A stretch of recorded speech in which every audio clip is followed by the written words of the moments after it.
This is the TM Master Cup Series, here for race 6 of 14 at the Coca-Cola Raceway.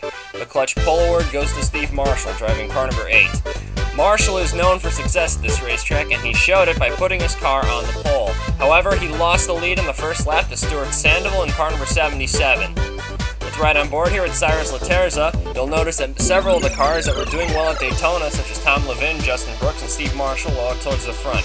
Manny Brown in the 27 was also running towards the front of the field. Jack Cronin in car number 89 qualified for his first race of the season. Cronin's car surprised everybody by qualifying very well and running in the top 20. The first caution flew on lap 7. Palmer Styles got shoved out of line and is forced to go 4 wide, which results in Stephanie McGlynn in car number 6, Stuart Sandoval, and Matt Taylor all getting into the wall. McGlynn would take it behind the wall. Now, as a result of this, Sam Morrell would go below the apron, get into Justin Brooks, which would upset his race car, send Dale Roswell into the wall, Lauren Roth, among others. The scariest incident happened with Steve Marshall in car number 8. Watch, there's a wreck happening in front of him. You're going to see Brian Sendex and Anthony Evans, and Marshall goes up the wall! Huge crash in turn 3. The crowd was holding their breath for several moments. The race went under red flag, and we still have no word on his medical condition. Here's another look at it. Following Anthony Evans, see Marshall's car go up.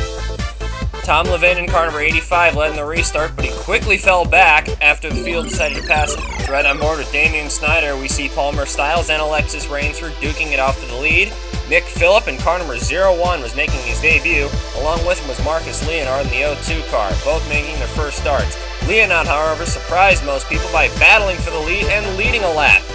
The 02 car was able to pull away for a while because everyone else was focused on running side by side, and nobody was trying to draft him and make a pass on him. Caution 2 flew on lap 21. Julia Noceva's number 1 car slides at the racetrack, and Joel Rodriguez in the 86 tries to go 4 wide. Both of them lose control, and Noceva goes hard into the wall. Now you see Ross Peterson sliding also. Let's ride aboard and Ross Peterson, see what happened to him.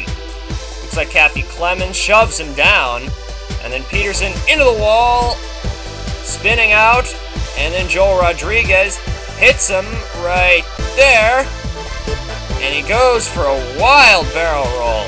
Let's have another look at this one. There's Peterson spinning out.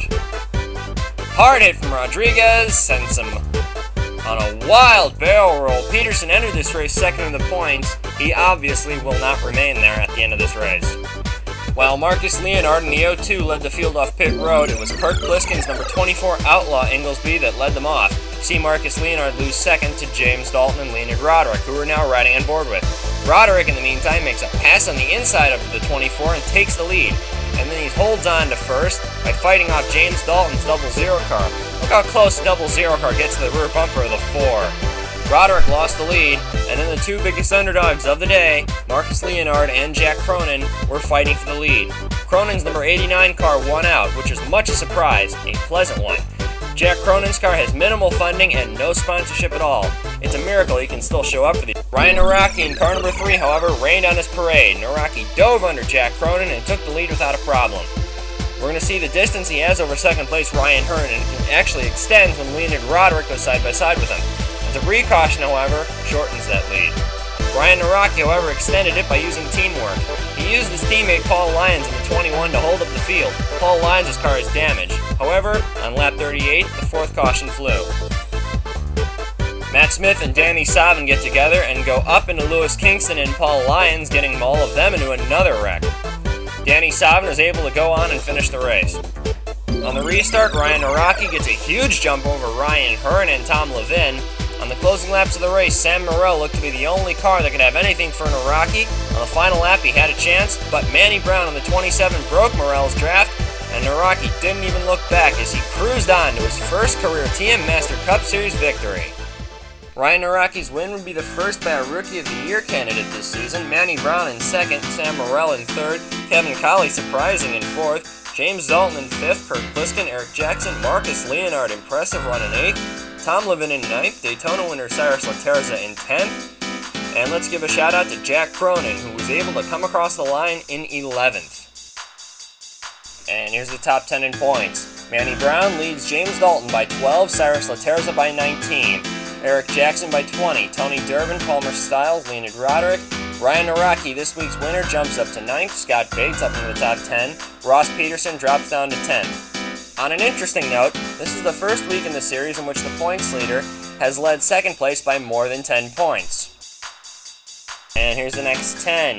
Kingston, Taylor, Howard, and Evans all drop down to 11th or 14th respectively. Matt Smith in 15th, Justin Brooks, Alexis Rainsford continues to freefall through the standings. Johnny Ada, Ryan Hearn up to 19th, and then Rachel Rainsford hangs on to 20th, 73 points out of first place Manny Brown. That's all for this week in the TM Master Cup Series. I'll see you next time.